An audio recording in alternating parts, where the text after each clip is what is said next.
All right, welcome everyone to the Fantasy 15. We're your source for fantasy football. We got a great show for you today. This is our kickoff show, and make sure that you follow us and subscribe and like. We are on X, YouTube, and after this, it will be uploaded onto Spotify. And then, of course, all season long, we'll be sending you different TikToks for your different tips for tricks, for trades, and anything to help you with your draft or during the season. So make sure that you follow us at all of our different social media, and we'll be providing you weekly fantasy football throughout the season. So make sure you tune in for us. Now, our goal for Fantasy 15 is to make sure that we give you the quick dirty. That way you can set your picks in case that you forgot. You can watch our stream, and we're going to give you our top 15 all in 15 minutes to make sure that you're successful to make your fantasy football playoffs come week 15. We got a great host or guest host for you today with Jason Harmon. He'll be featured in our overtime segment. Can't wait to ask him some different questions about the Minnesota Vikings that he covers, his new podcast that he's featured on, and we just have an awesome show for you today. But with no further ado, we're going to go ahead and jump right in to the Fantasy 15 and our top 15 charts at each position. All right. Got a great one for you with our quarterback charts for this season. These are our season overall charts, and all of our top 15 are 0.5 PPR. Now, highlighted by our number one quarterback projected, Lamar Jackson. What else can you say? They've definitely beefed up on the wide receiver spectrum. I definitely anticipate Isaiah Likely to have a better season than he did last year. He started out hot and then kind of trailed off. Him and Mark Andrews are going to be an incredible duo for Lamar Jackson all season. I expect him to be great. We know Josh Allen's going to be great. Jalen Hurts, Joe Burrow. Those top four locks for your fantasy football. Try to get one of those quarterbacks if you can in your draft. Also followed in there is Dak Prescott. That might surprise you at number 7. But it doesn't surprise me. Anyone that follows fantasy football, when he's healthy, he's a top quarterback in the league in fantasy football. Kyler Murray having a better chemistry with Marvin Harrison Jr., I think is really going to be something to watch. Marvin Harrison Jr. had a rookie season last year where he started slow, came on a little bit more towards the end, and I expect him coming in bigger this season, faster, and better chemistry with Kyler Murray. Justin Herbert. So the thing that we want to cover with him is he's got his old wide receiver back with Keenan Allen, and Ladd McConkey is going to be better than he was last year in his rookie season. So look for him to have a dynamic season, especially when he's got Najee Harris and Omarion Hampton in the backfield. Now, with your top 15, Drake May, he is in there. He had a rookie season. He came on towards the end. He's going to be a runner and a passer this season, especially with this new number 1 wide receiver, Stephon Diggs. So look for him to have a big season, not only in the pass game, but also with his legs. And that's where he can be dynamic, is with his legs. And when you're in fantasy football, taking a look at who isn't on this list that maybe got snubbed, that could be a sleeper, Justin Fields. Justin Fields with the New York Jets is going to be a quarterback that we need to watch all season long. Because again, when he gets going with his legs, and if he can stay healthy all season, he is going to be a force in fantasy football and could be one that you can get later in your drafts. Moving on to our top 15 running back chart, man, Bijan Robinson had a great season last year, but again, can Bijan Robinson have a better season with a little bit more stability at the quarterback position? So he absolutely is the leader in the clubhouse, but Saquon Barkley had an amazing season last year, and I just don't know, putting that many carries on your body as he's starting to get up there in age, can Saquon do it again? That's going to be the question. Jahmyr Gibbs at 3. Dynamic 1-2 punch that Detroit has between Gibbs and Montgomery. Now, is Montgomery going to snipe some touchdowns from them when they get towards the goal line? Absolutely. But Gibbs, make no doubt, especially in the receiving game is going to get you points to help you in your league. It could be the revitalization of Christian McCaffrey. You either win or you lose your league when you draft Christian McCaffrey. If he can stay healthy, he can be the factor to win your league. Now, you do see that I have Taylor with the Colts a little bit higher, and I think that's because of quarterback situation. I think they're going to have to run the ball a little bit more.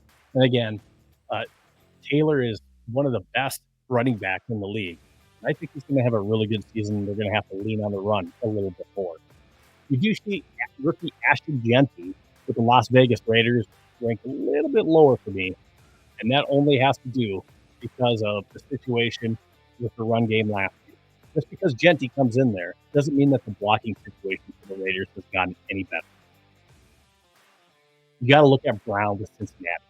Brown was an unbelievable 3-down running back. What I mean by that is he's there for the passing game and the run game. Look for him to be a high point scorer if he stays healthy all season long.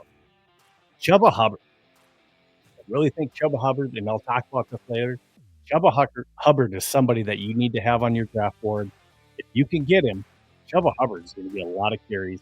He doesn't have a lot of competition for that and just signed a new deal. Chuba Hubbard is going to have a great fantasy football season. Walker and Charbonnet in Seattle. I don't like to switch off between the two. Make sure you have Charbonnet if you have Walker. He had injury troubles last year. Charbonnet is a good running back that could take over that situation going forward if you're in a dynasty league. Our top 15 wide receiver chart, none other than Ja'Marr Chase. Now, as a Viking fan myself, this chart does not reflect my feelings on skill at the wide receiver position. So if you're asking Ja'Marr Chase or Justin Jefferson in what camp I'm in, man, Ja'Marr had one great year last year winning that triple crown, but where has he been the last 4 years compared to Justin Jefferson? That's all I'll say on that. Followed by CeeDee Lamb at number 2, Puka Nacua. Man, Puka's going to get a lion's share of the carries, even though you have Devontae Adams there. But don't count Puka Nacua. He is that security blanket for Matt Stafford once, hopefully, he's back healthy. Justin Jefferson, I still think is going to be towards the top. He's still going to be a top target. But with the chemistry I've seen in training camp and really just everything with Jordan Addison combined with J.J. McCarthy, there's something working there to where he likes targeting Jordan Addison a lot. That could take away a little bit from Justin Jefferson again. Back that he's got a rookie quarterback is why he's at number 4. Malik Neighbors could be a bounce back season. Had a little bit of injury trouble. He started out really hot. Was getting a lion's share of the carries. Came back, still had a great year. Now, he had David Jones for part of the season, and just the quarterback situation in New York was a disaster last year. I expect them, even with Russell Wilson, if he plays the entire season, to be a little bit more stable at that position. Nico Collins at 10 is another one I'll highlight. He had injury troubles last year.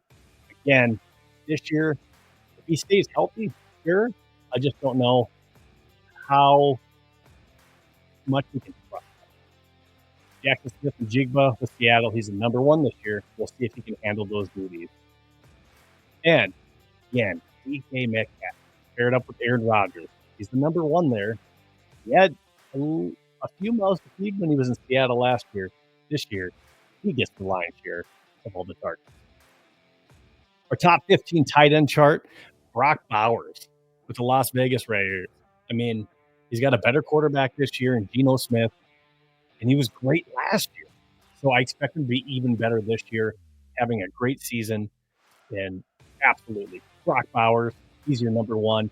But on his heels is Trey McBride. You can't ignore the amount of targets that Trey McBride gets with the Cardinals.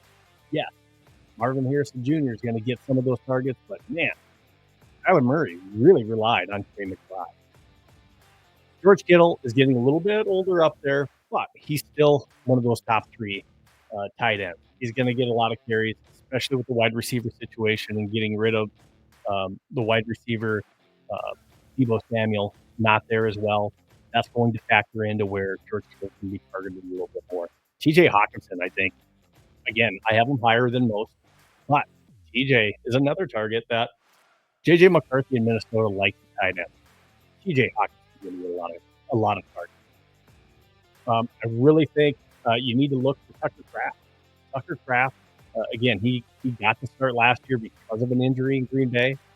He should get to start the entire year and should be a target, especially with the wide receiver situation. They don't know who a number one is. Is it Tucker Kraft in Green Bay? Tucker Kraft's going to have a good year in my opinion. Absolutely. Now, Mark Andrews is a little bit lower, and I have him a lot lower than a lot of people do. But again, I think that has to do with the situation with Lamar likes to run. Yes, he likes Mark Andrews, but Isaiah likely has emerged. You also have Derrick Henry. Rashad Bateman's back there. He's going to get some different targets as well. There's a lot of mouths to feed in Baltimore. I don't think Mark Andrews is going to get as many as he did. And is it the year that Pitts finally shows? Kyle Pitts finally shows the talent and the skill that everybody thought he had. He was supposed to be a top 5 tight end talent and just hasn't shown it. I have him higher on my list, but again, he's got to show it. Moving on to our top 15 kicker chart, Jake Bates. Jake Bates had a great year last year with Detroit. They have a high-powered offense. He's going to get a lot of opportunities, whether that be field goals or extra points. Jake Bates is going to be in the top 10 for any kicker this league this year. So any league that you're in, make sure that you try to get Jake Bates if you can later in your draft, followed by the other high-powered offenses this year that are going to get a lot of opportunities. Again, you may be thinking, well, why is Dallas if they're running? A healthy Dak Prescott is still going to be throwing the ball a lot, and they're still going to be in position to where there's a lot of field goal opportunities where they may not be able to convert. Moving on to our top 15 defensive chart, it's the Minnesota Vikings. Who you got? Yes, maybe a little bit of a homer pick, but if you've been following them at all in training camp, they've been wreaking havoc in training camp against beefed up, which should be a top 5, at least top 10 offensive line with the Minnesota Vikings. And this defensive line is it's hard to even improve your game at times if you're J.J. McCarthy and the rest of the quarterbacks in Minnesota, because that defense is just so good. Jonathan Bernard, Dan Ginkel, Dallas Turner. Oh, by the way, you added Javon Hargrave and Jonathan Allen to Harrison Phillips. Man, Ivan Pace, that front 7 is just an absolute beast. Look out for them. Steelers are going to be great again this year. They've made some additions in the offseason. The Broncos are going to be there. Texans. I think the Lions step up. Defense was a concern last year, but Aiden Hutchinson's healthy. They've made some additions in the offseason. The Lions are going to be high on this. We did get a preview at the Patriots when they were in Minnesota. I think the Patriots, once they get Christian Gonzalez back at corner healthy, they will be a force to be reckoned with as well. Other teams, the Bears, made a lot of investments on both sides of the ball in the trenches. That includes the defense. I think the Bears had a really good defensive year last year. And with the offense hopefully getting a little bit better, the Bears are also going to have a better defense, be put in better situations, and maybe not on the field as much. I got the Bears at number 12. Those are the defenses that I think are going to make a very big impact this year. But again, you may say it's a homer pick, but absolutely, the Minnesota Vikings are my number 1 with the bullet. If you have any comments on any of these charts while we're live and hosting, go ahead and throw a comment on X, Facebook, YouTube, and we'll go ahead and we'll get to your comments and we'll answer your questions on any of these charts. If you have any start questions, please send them my way. Sleepers of the year that I have this season. I mentioned Chuba Hubbard because Chuba Hubbard, man, he got the lion's share last year, and he earned that contract.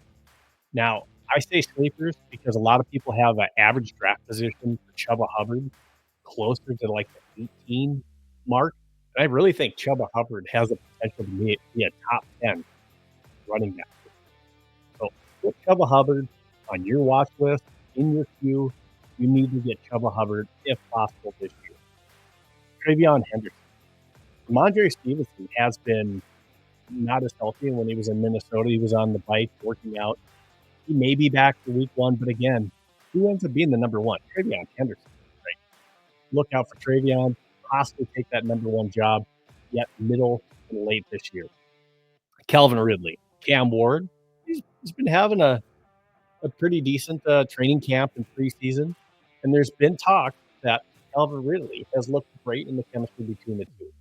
I expect him to really just show out this year as that number 1 there if he stays healthy, which he has had issues in the past.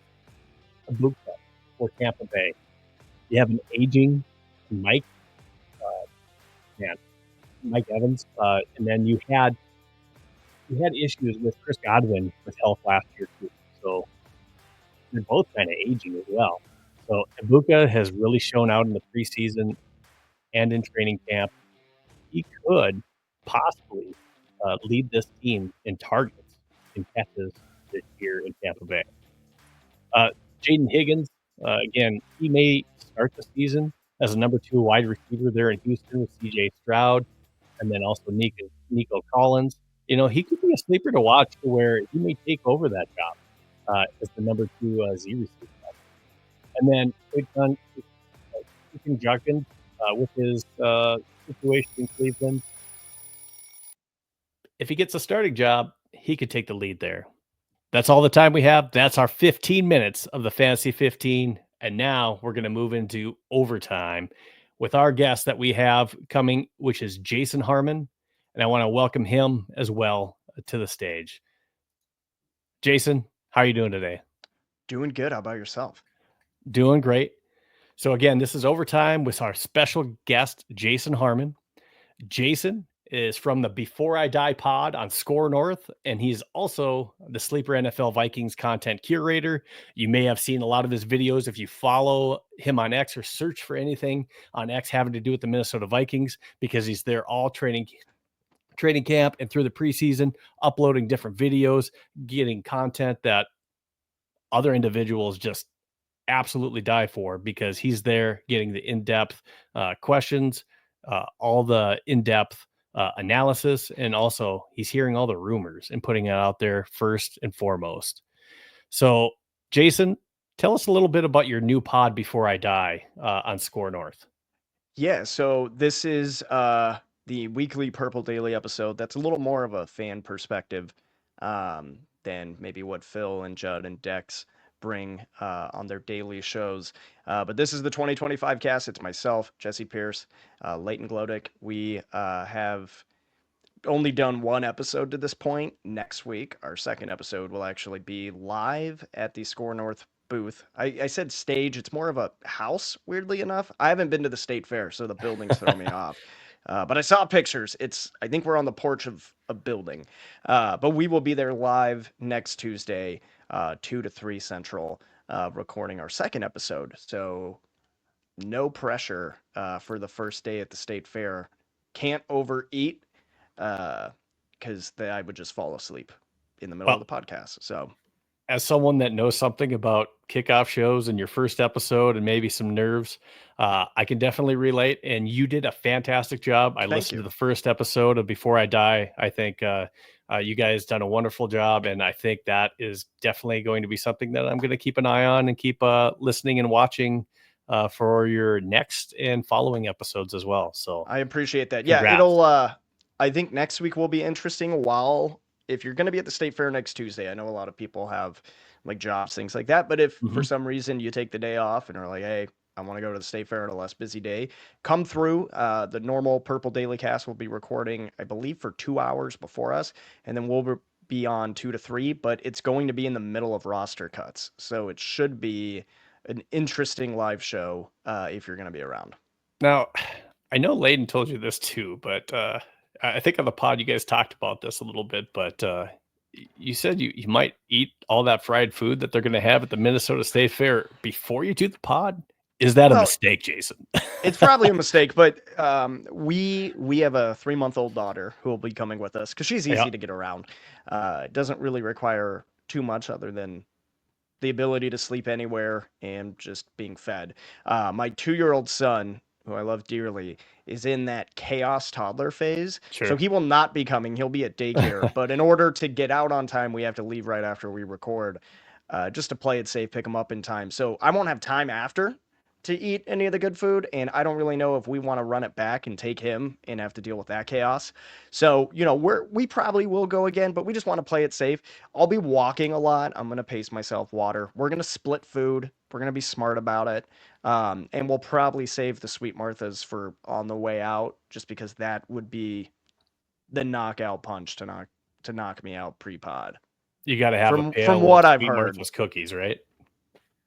yeah, that's the one thing I've known about for most of my life, even having never been to the state fair. If you're going to go to the state fair, I think at least three things you got to do is cheese curds for sure, deep fried Oreos, right? And then Sweet Martha's. I mean, Yeah. the Minnesota State Fair is known for Sweet Martha's cookies, so absolutely you got to do that. I know to do mouthtrap. I'm gonna probably not do the deep fried Oreo. I've had those in different places, and they're all pretty similar to me. But I heard Pronto Pups, kind of the infamous Pronto versus corn dog debate, Sure. is kind of I have to get my taste test in to be able to make an official decision. So Never had them, but I will wait for your review on the Before I Die podcast.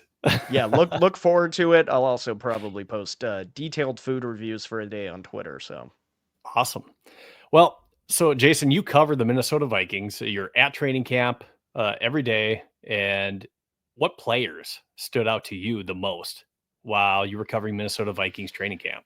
What pop? yeah, well, there's different ways to go with this because some players stood out not for the best reasons. I'm very big on Ty Felton. I think with the ball in his hands, he could be very explosive. I don't think he's quite there yet. We're hearing reports today that the Vikings are seriously looking to acquire a receiver.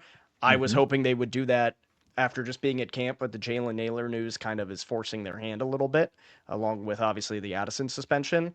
I'll touch on that in a little bit because I have thoughts of where they may go. But I think those are guys who kind of stood out, or well, that's one guy who stood out as far as like, ooh, I see the potential, but he's not quite crisp enough in cutting in and out of routes. His hands need to soften up. Mm-hmm. But this is going to sound crazy, but one guy who really stood out is a guy who's been on the practice squad the last 2 years and got a good amount of work in with the first team, which is Thayer Thomas. I'm not going to even sit here and say that I think he makes the 53. I Sure. think he has a hell of a lot better chance to do it now than he did pre-camp.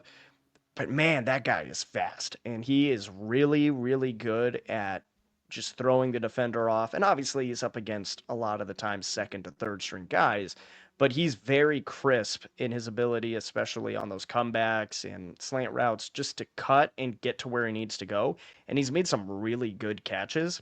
I'd also say probably not the most fantasy relevant position, but Oscar Chapman looked really good to me. Him and Ryan Wright were battling it out pretty closely through the majority of camp, and then I think Chapman kind of separated himself pretty significantly in the last week. I can't tell much on returner from purely watching practices. You don't really get to see the return teams in their full glory, but I'd say Miles Price is a guy I didn't think would make the roster, and now they're probably going to have to consider keeping him in at a wide receiver spot in order to return punts or kicks. I don't know how that's going to go. That's going to be very intriguing. But those are a few guys. Tim Jones showed flashes in that last preseason game. He was pretty consistent in camp. I was hoping to see more out of Silas Bolden. I hope he's a guy who makes the practice squad because he's got a lot of raw potential that could pay off, I think, long term. Absolutely. I agree with you on Oscar Chapman. If I'm thinking about different players that I consider cuttable, if you will, Ryan Wright is at the top of my list. And the reason for that is he doesn't flip the field. He has had issues with that the last 2 years of pinning teams inside the 20. And Oscar Chapman, he's shown the ability at least to have a little bit better placement of the ball. And with his, banana peel punts that he has, I think it gives returners a little bit uneasiness of even returning that football. We saw a little bit of that in the preseason game, something that should have been a free catch, they're letting it drop, and again, if we get that Vikings bounce, That's great because at least if they're not returning it, we're not having some kind of freak punt return touchdown that flips a game. But you got to be able to flip the field and help our defense out a little bit. So Ryan Wright is one of them that I definitely feel that way. And I was going to hold this off for a little bit later, but we have some questions to get to. The first one from Fat Killa is, how do you feel about the Vikings wide receiver situation? Do you feel they will bring someone in from the outside? I want Adam Thielen. And now I've heard that from multiple individuals where Adam Thielen has been brought up as a possible target. But again, you got to trade for him. There's a salary that's attached to that. And then do the Carolina Panthers want to get rid of their most veteran uh, pass catcher, and Adam Thielen? What do you think? Yeah, I talked about this the other day on Before I Die. So if you watch that, these will probably be some similar talking points. I'm for it just because of what I saw in camp. It's very clear if you're looking for a burner, somebody who's gonna stretch the field with Jefferson being bracketed, kind of do what Jordan Addison does. Yep. It's not going to be Adam Thielen. The issue I saw come up time in and time out at camp, especially with somebody like Jalen Naylor, Ty Felton, guys like that, is the hands. A lot of dropped catches. Lucky Jackson really stood out the first couple weeks, but his ability to get to where the ball's going was a little inconsistent as far as going up or being able to catch with a defender kind of in his face. I think there's nothing more important to me right now than having somebody with sure hands, and Adam Thielen brings that, and he's worked out with McCarthy through the offseason. This is not going to be some resurgence of 2018, 2019, 2020 Thielen. I think the nostalgia goggles get a little too blurry sometimes.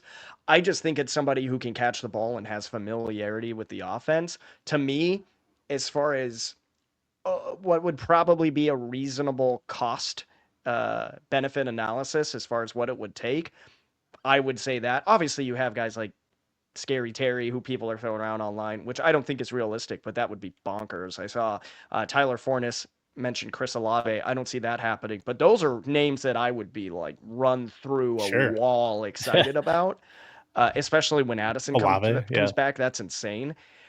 I don't see that happening. I think if they were interested in somebody like Cooper, they would have signed him already. Sure. OBJ, something like that. Mm-hmm. I think Carolina would be willing to get rid of Thielen for, I don't want to guess, but I'd say probably a fifth to sixth. They have a lot of young receivers who, ironically, I'm going to talk about in a little bit, who need to get more action, especially with Bryce Young in a big prove it year for him. I think they drafted him 2023. He was the first overall pick. Yeah, I got my calendar correct there. So this is really going into his third year. This is where you expect to make a determination on, is this really the guy? Especially after he got benched last year. You're going to want to see him with that core that he'd be around for a long time. So I think Carolina has incentive to do it if the price is right. Sure. Other targets I've heard is Gabe Davis, but which he's talking back to Buffalo again. So he may be going back where it started for him. But somebody that I really like that makes sense is Tyler Boyd. And I say Tyler Boyd because one, he's not going to cost us anything. Two, he has been a sure-handed pass catcher in the league, especially with the bulk of time that he was in Cincinnati. And at least he's gettable, and we could for sure get him. And he actually fits in with this offense.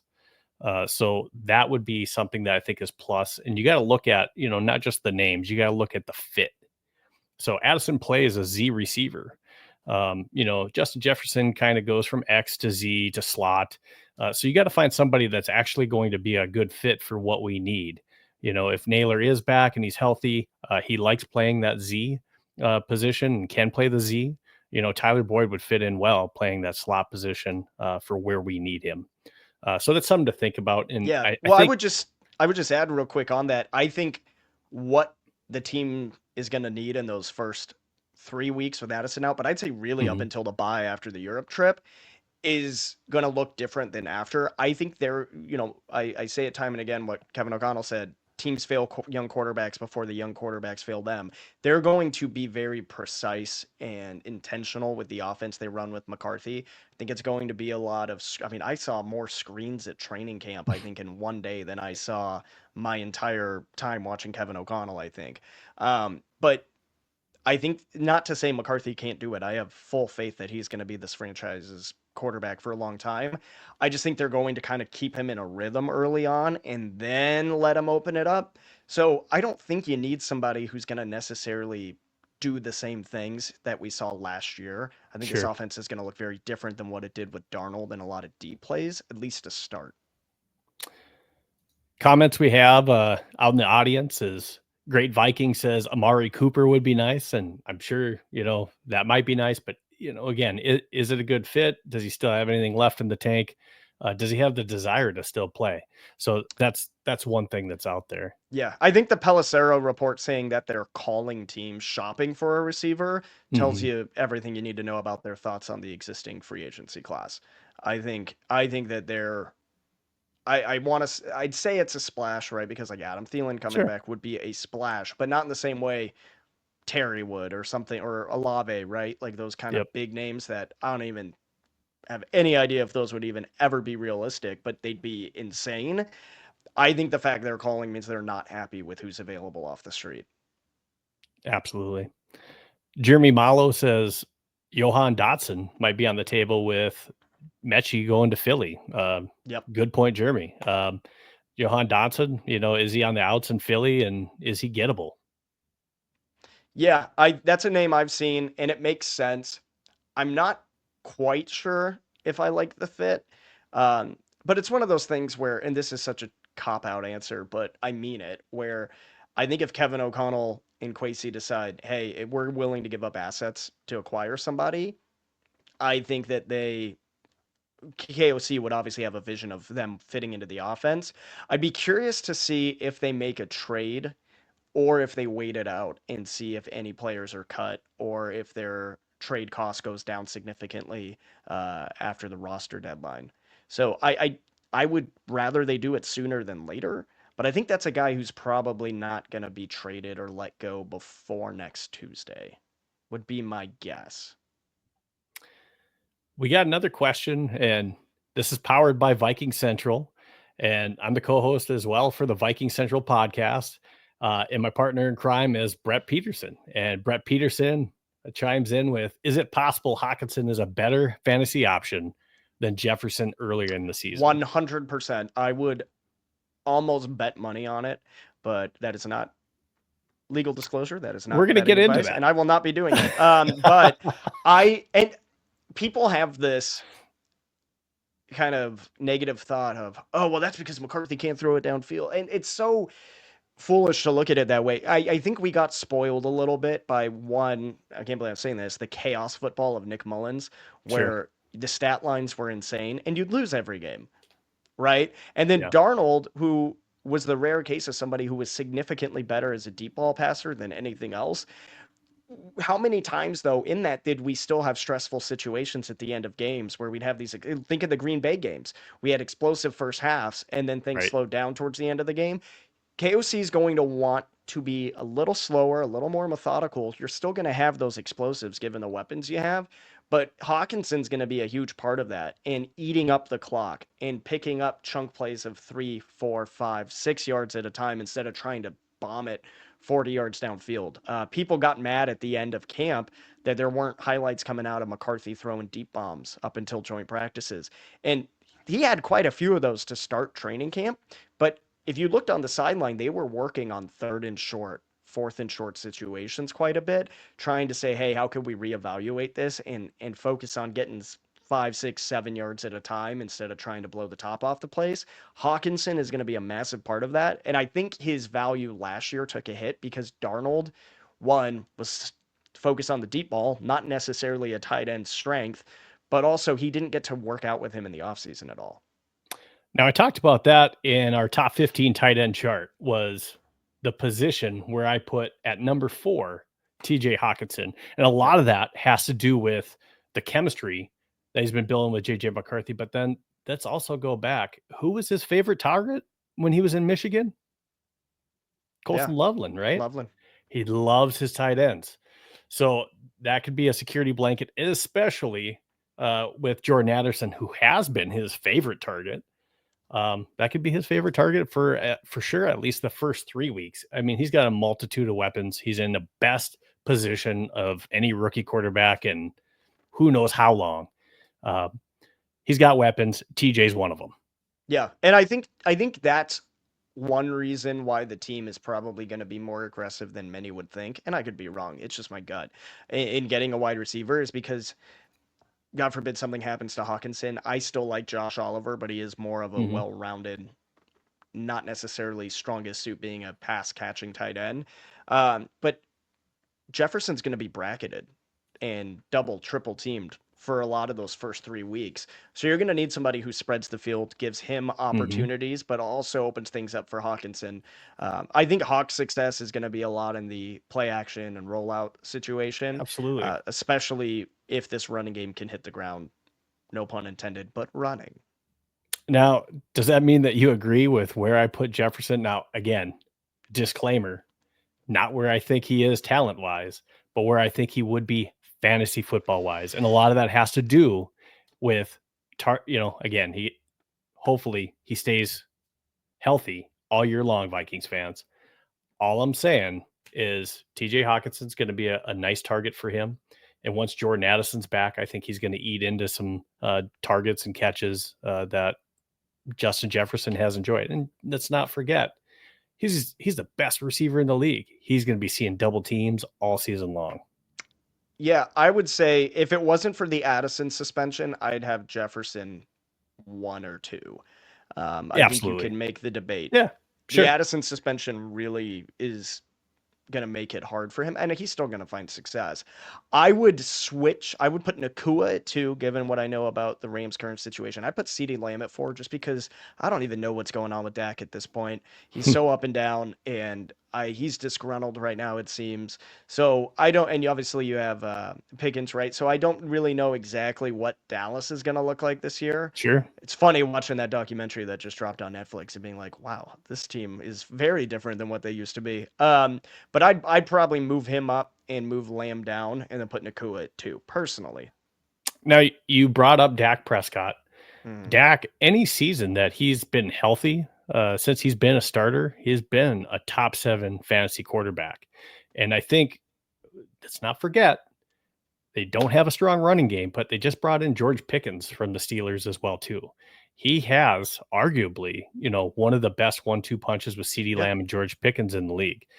And he also has Ferguson at tight end. So he has pass catching weapons. Dallas is going to have to throw the ball. He's going to put up stats. Yeah, and that's probably why, and that's no disrespect to CeeDee Lamb. I would move him down a little. I think Pickens is Sure. probably going to get a lot more targets than people maybe think right now. Mm-hmm. It, I, I struggle with Dak. And he could be incredibly strong in any given performance. I think the thing that might hurt their passing game is the lack of the run game long term. They're not going to have something to offset and like set Mm-hmm. up different looks a lot of the time. Obviously, you can't guard everyone, double team everyone, right? So I think if he stays healthy, I'd probably expect him to finish about where you have him as well. I see Herbert at 9. Yeah, I don't really see. I mean, I'm still always a lot higher on Mahomes than most people when it comes to fantasy, just because that guy Sure. just somehow still always puts up So, numbers.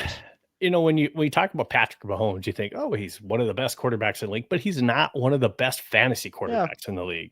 no, He's sometimes mid. yeah, And you got to remember, you didn't see on my wide receiver chart, and this is because of the pending suspension that boggles my mind a little bit with Rashee Rice. yeah. And I say boggles my I mind is just because of being, putting off the hearing for the decision of the league. But that crazy to is me. I get it. I get it. absolutely, People got mad at me on Twitter being like, "Well, he has the right to." I get it. But when a guy is literally set to serve a jail sentence, like he has to serve at some point, he has to 2 go to jail felonies. for 30 days. He pleaded to 2 felonies.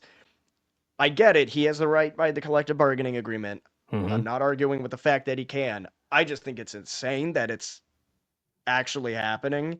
And, I'm glad, as much as I wish Jordan Addison didn't do what he did, I'm glad the league made a decision quickly. Helps the Vikings to play him, but Right. also, like, frankly, he deserves it. But man, like Rice, like, really deserves it. So that's one. I agree with where you're coming from there. I'd still probably put him, my gut, above Herbert because I think Harbaugh's going to Harbaugh even more this year. I think Hmm. Herbert was fifth lowest last year in pass attempts, which ties to the whole McCarthy stigma from college, by the way. That's a fun parallel people don't want to necessarily acknowledge when they bring Sure. up the handoff merchant thing. But I'd probably put him above Herbert because I think with Hampton, I think it's more likely they lean even Hmm. more into the run game. One I might get criticized for not having a little bit higher is Jared Goff. And they're going to have a dynamic offense, but we got to remember that they have a real, like, maybe the most balanced offense in the league. With their running game that they have, Jared Goff, we got to remember, take a look at their running game. They had a loss on the offensive line. At the same time, you also lost your offensive coordinator. That's So huge. how That big is is going to Ben change. Johnson? Absolutely. So what does that look like for that offense? I'm not saying I still believe that they're going to be a top offense. You don't just forget everything. But key spots, certain calls. I mean, Ben Johnson was really good at that. So we Yeah, may see I a think little bit they're of a going to drop off. stumble out of the gate. I that's my gut. It might not happen, but I think there's a good chance they start off slow. And I think Hmm. the philosophy it's very hard to be as aggressive as Dan Campbell is without a psycho play caller like Ben Johnson who could design those things that are for those moments. I'm not 100% sure what to expect. I would just say, like, we'll find out real quick if Dan Campbell was the mastermind behind literally everything, or exactly what Ben Johnson and Aaron Glenn were responsible for. That's Hmm. one of the more fun NFL, not even fantasy, but just NFL storylines this year is how much of that, Mike's Magic stuff, if you're going to use that, Space Jam reference, goes from Chicago to Detroit, how much stays in Detroit, right? Like, Sure. we'll have to see. I'm very curious what that looks like with Ben Johnson. KJ Frederick has two questions. KJ says also better redraft full PPR, quarterback Purdy, easy schedule, or Dak gunslinging. Again, between the two, you got to remember that Brock Purdy is going through a little bit of wide receiver issues there in San Francisco. And they lost so many weapons on defense and on the offensive side of the ball that San Fran is going to take a little bit of a step back. They lost a lot of their stars because of salary cap, and they just couldn't afford them. So that's my view on Brock Purdy. I don't think, like, talent wise, but he doesn't have the Marvel Avengers team that he used to have. And I think that will factor in a little bit. That means, the defense isn't putting the offense in as good of situations as he's had over the years. So I think that factors into it a little bit. You don't have a lot of, all of the weapons that you used to have. So that's what I think in that sense. Anything to feed off of that, Yeah, Jason? I mean, it's hard because I see pros and cons to each, with the defense in San Fran not necessarily being at its peak like it was a couple years ago. That means there's going to be more obvious passing situations, but again, he's Hmm. not throwing to the same guys. Kittle is still Kittle, but he's getting up there. Um, that's one of those situations where he's going to be proving this year how much of the success they've had is really on him and how much was the weapons around him. Dak, I think his highs are going to be very high, and I also expect some games where he throws for like 200 yards and 3 interceptions because he's just going to have no choice but to chuck it towards his top two guys and hope his somebody in a Cowboys jersey comes down with it. Sure. I'd say if you're looking for a little more boom or bust, my gut would say Dak's going to have some pretty stellar performances and also some rough ones. I think Purdy's going to be probably more of a steady, safe bet. Okay, the next question I have comes from KJ again. Is what's up, guys? With neighbors going through some lingering injuries, and I think he's talking about A-Chain with some soft tissue issues. Should I target Waddle and Ollie Gordon with my last two picks, redraft full PPR? Absolutely on Jalen Waddle. I think Yeah. Waddle is going to have a great season this year.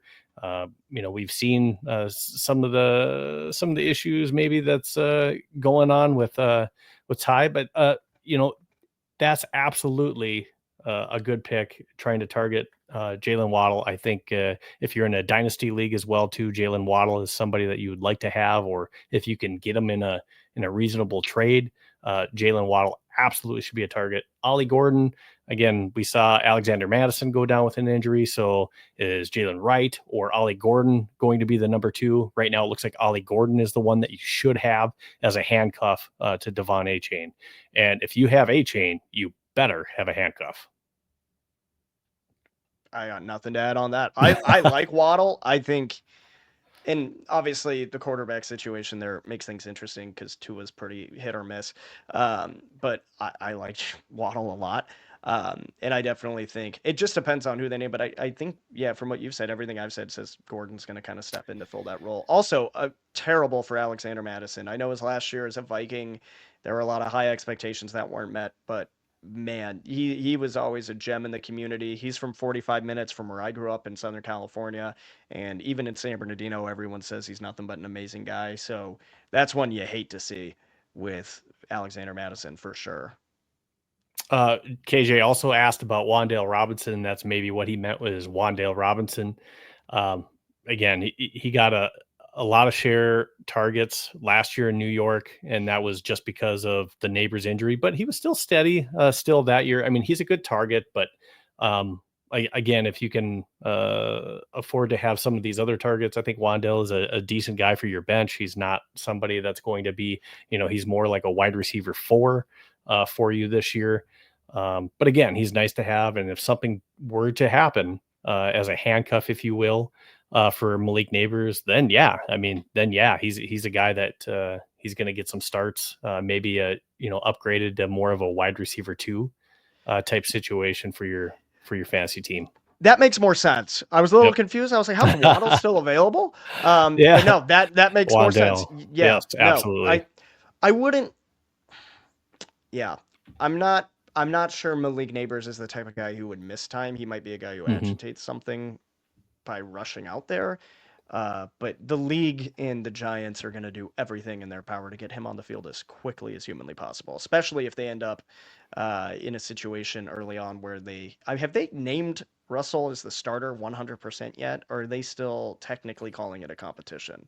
I think they're maybe calling it a competition, but Dart has absolutely. looked really impressive, but I know Wilson's going to get the start. Yep. Nope, absolutely. And then the defense, I'm projecting again. We were a top 5 defense last year. We've added pieces in the trenches. I fully expect this to be a dominant defense. And Great Viking asked us, who do you think is going to have a breakout year in our defense? Who on the Minnesota Vikings team do you have, Jason, being a breakout player on defense? That's tough. I think it's going to be Isaiah Rogers. I know he had some success in Philly, but I Mm-hmm. really think Brian Flores likes him a lot. Sure.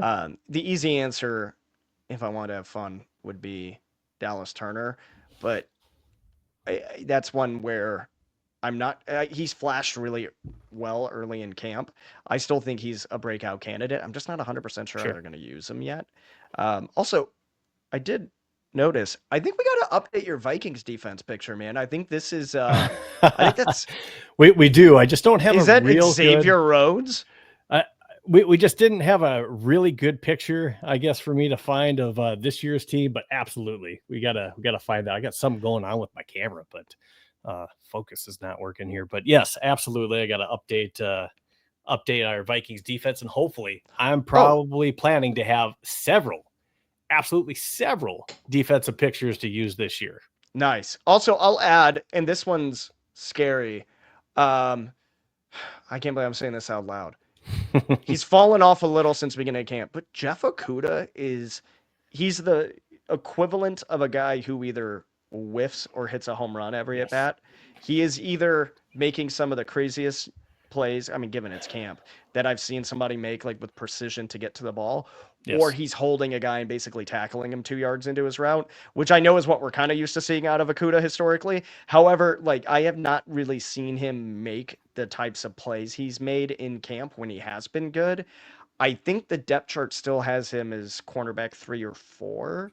Um, but he's he's gonna have a couple boneheaded moments where we almost lose a game, get somebody into field goal range towards the end this year, and he's gonna have some big plays as well. So that's you're gonna take the good with the bad there, but I think there's gonna be some good, which is a lot more than anyone expected when we brought him in. Absolutely. And when you're talking about that with the field goal kicking game, Will Reichard, there were some concerns in training camp, but overall, at least in preseason games, he is 6 for 6 so far going into this third preseason game against Tennessee on Friday. So, Will Reichard, where are you on the panic meter? I think some of that has been calmed with his Yeah, performance it's so like a far in one, preseason. or maybe I'd say a two or three probably because it's a Vikings kicker, so you always have to Hmm. elevate it. It was something. It had to have been something with the injury, and I know he wasn't still hurt when he came back. Sure. But I think you hurt. What was it? Was it his hamstring, his quad? I'm trying to remember. I think it was an upper leg injury. And Yes. even when the pain goes Hammer away, quad. yeah, those types of things, they, your muscles are there in order, or they, set up to protect themselves. There are things Hmm. like, scar tissue, things like that, depending on how bad he tore it. I believe it was a tear.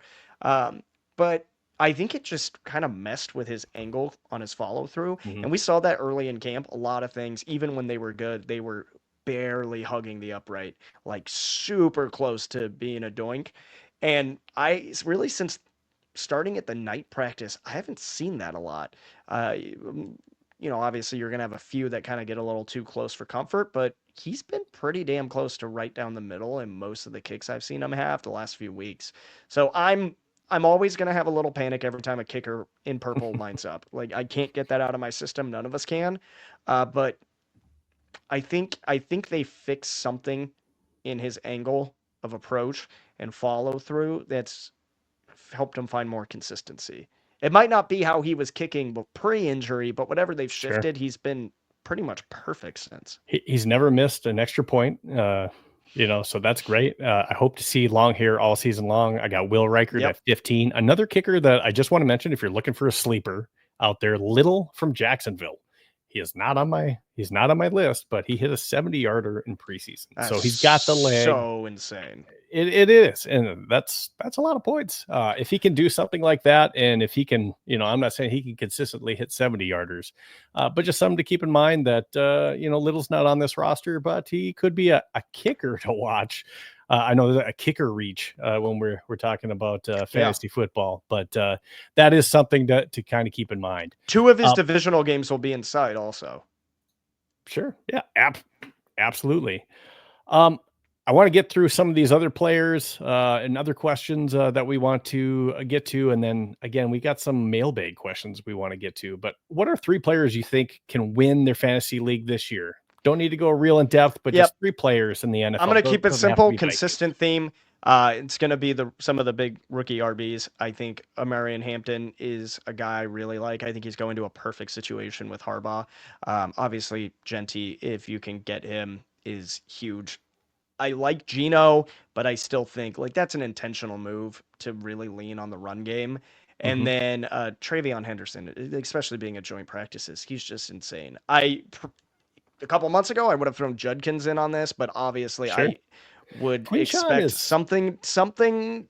I don't know. It's Cleveland. Everyone there's got yeah, something going on. but they dropped charges. So, I mean, so the Yeah, NFL is going to do their own investigation. So Quinshawn could be a boom could be bust type. fine, Yeah. but I Or a also, playoffs winner for you.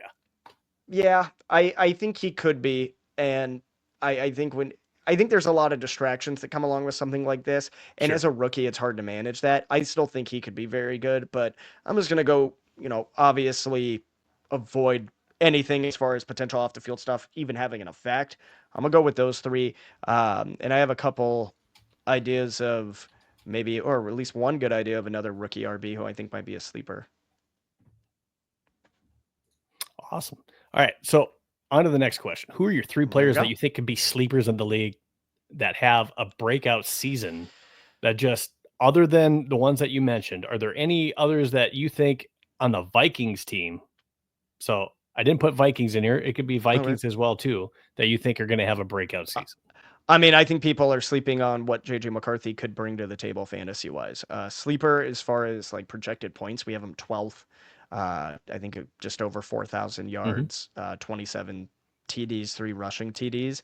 I think I think the passing TD might be a little lower, and I think the rushing TD might actually be higher. I think when you get to the goal line packages that we're gonna run, you might see some stuff that we haven't seen this Vikings offense do because of McCarthy's mobility, because of having Aaron Jones and Jordan Mason.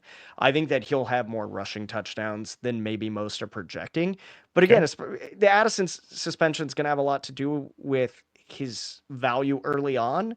But I really think coming out of the bye week, which I think is week 6 for us, Totally agree. so starting into week 7, I think you're going to start to see things fly. And he's going to make mistakes, but if you're in a dynasty league, obviously it's end of August. If you haven't drafted for Hmm. your dynasty league, I Hmm. respect you. But that's something to keep an eye on. He probably won't be your QB1 this year unless you're somebody who just loads up on weapons and takes quarterback at the last second. Sure. I'd look at him then. But if you're looking at dynasty, I think he's somebody who could have some value for you. Absolutely. He's got a lot of weapons, a lot of people to go to. So JJ McCarthy, yeah, I Yeah. mean, I think he's going to be in the hunt somewhere around those mid-teens as far as where he ends up this season, and we're going to get a little bit more Yep. into that. You talked about Jordan Mason; he's another one that could be a sleeper just with goal line carries. And again, we worry about the health of Aaron Jones sometimes, and then Addison once he's back, I absolutely think he's going to have a good year. Definitely should be somebody that you target in your league. Now we Yep. have a little game that I'm going to play called Over Under with you. Okay. And just, real quick, you can fire off whether or not you think this is a over under answer for you. So you're not telling anyone who to bet on. This is just your answer as far as if you had to make a bet, this is who you would take. So over under the Minnesota Vikings at 9.5 wins. Over. Taking the over. JJ McCarthy has 24.5 TDs this season. Over or under? Is that all inclusive? Is that All passing and inclusive. rushing? That's Oh, that's a running or passing. over.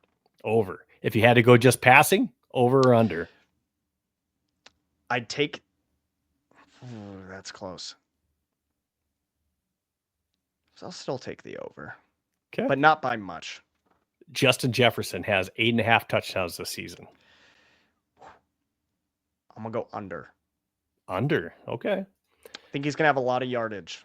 I feel like this is a softball question for you, but I'm going to ask it anyways because it's out there. TJ I'm in the Hawkinson. basement of a 3-story townhouse. I am out of the roof right now. Over. Not telling you who to bet on. I'm just saying I strongly think this is going to be an over this season.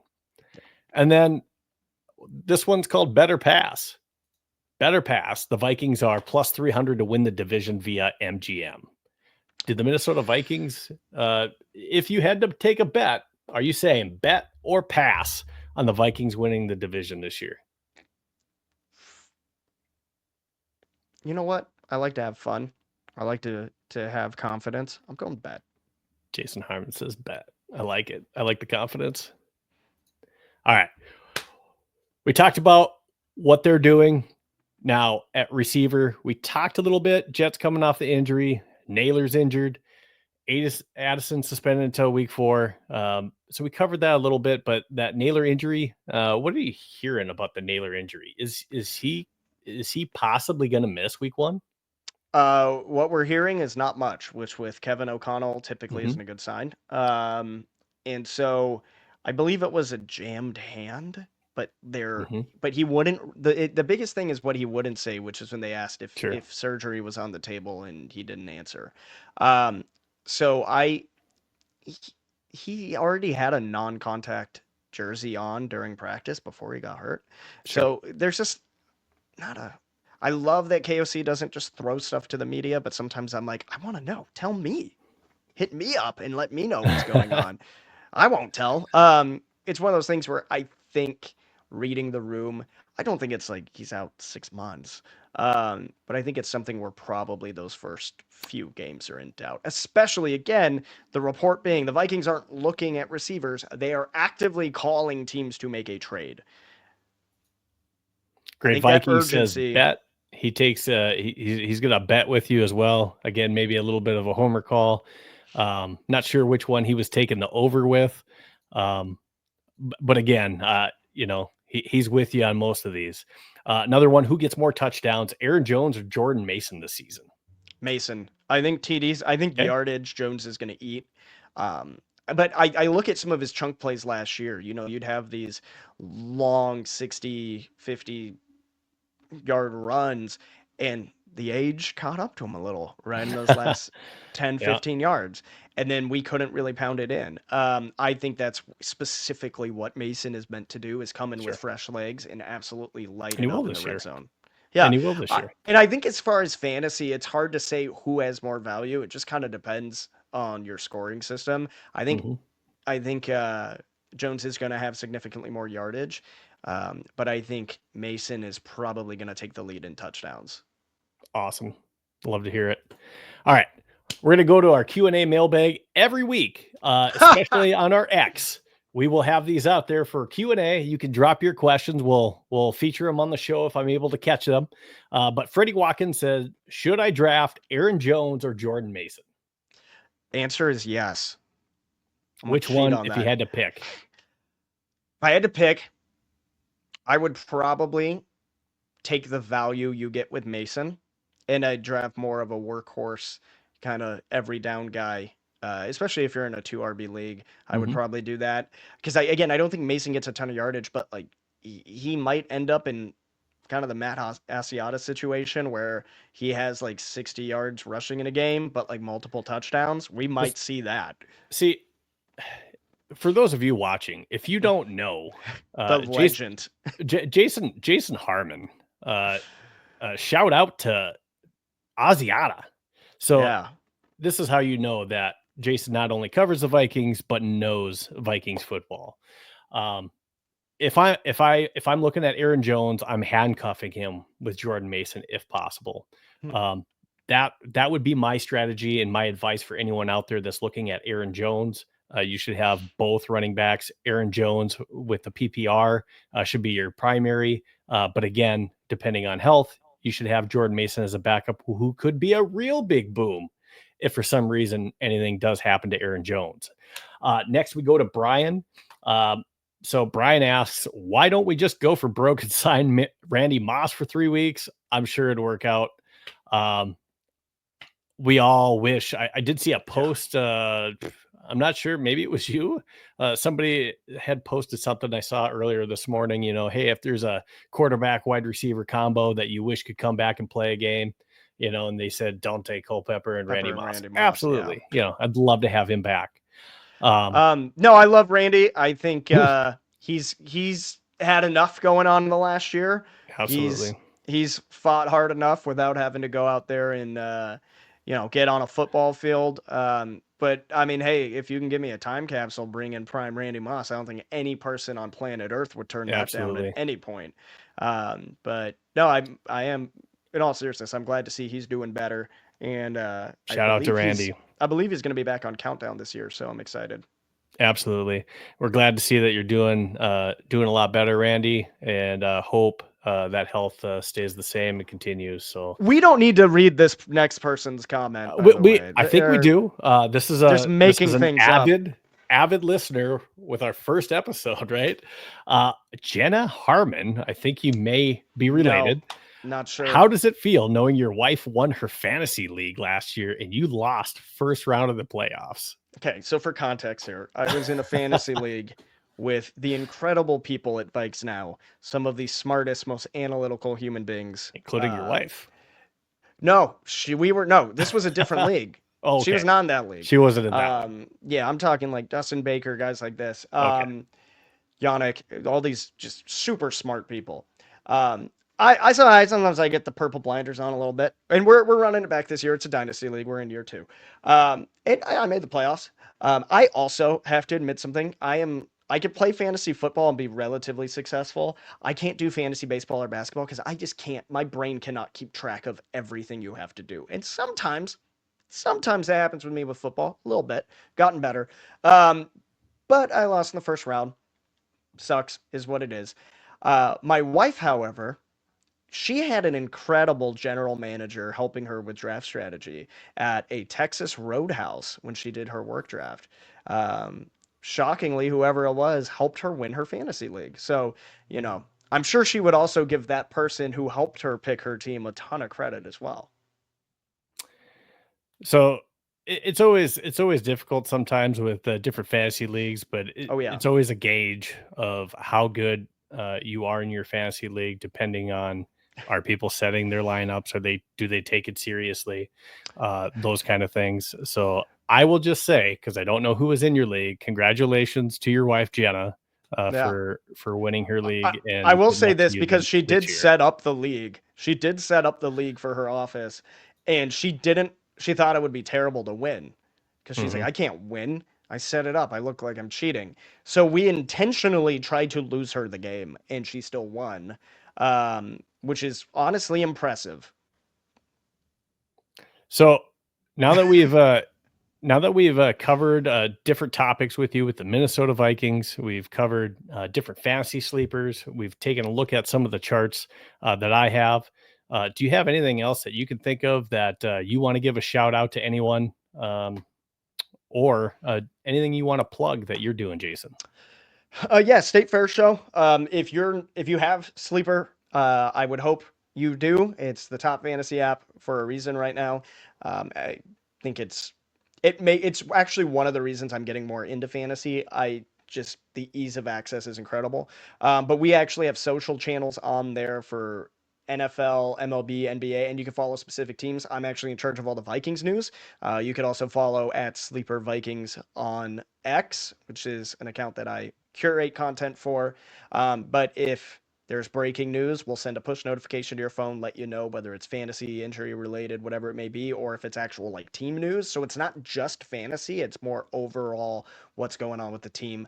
We only use it for actual breaking news, so don't worry about having your phone blown up. And then obviously SKORNorth will be doing, I believe, the rest of the team is starting tomorrow doing daily shows for Purple Daily.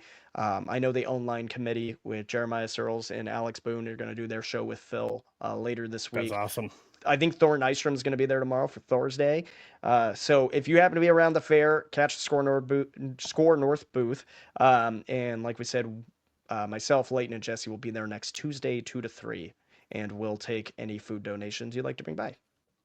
Well, if you get the opportunity, tell everyone hi. Give a shout out to Thor for me Yes. too. I know I might be able to have Thor on the show here Yeah. on one of these weeks too, as one of our guest hosts. But I also want to shout out everyone that's out there watching that sent us Yep. questions, whether it be on X, YouTube, Facebook, uh, or if you're watching and you were able to comment live, we definitely appreciate it. We're going to be doing this every Wednesday throughout the season.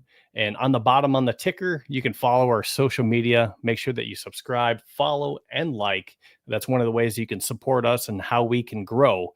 Again, you can go to our link tree that's on the bottom /fantasy 15 football FB for more fantasy 15 content. Again, you can follow us on X, YouTube. It'll be uploaded to Spotify after this. And of course, we'll be doing some TikToks all season long to help you with your fantasy football so you can get to the playoffs.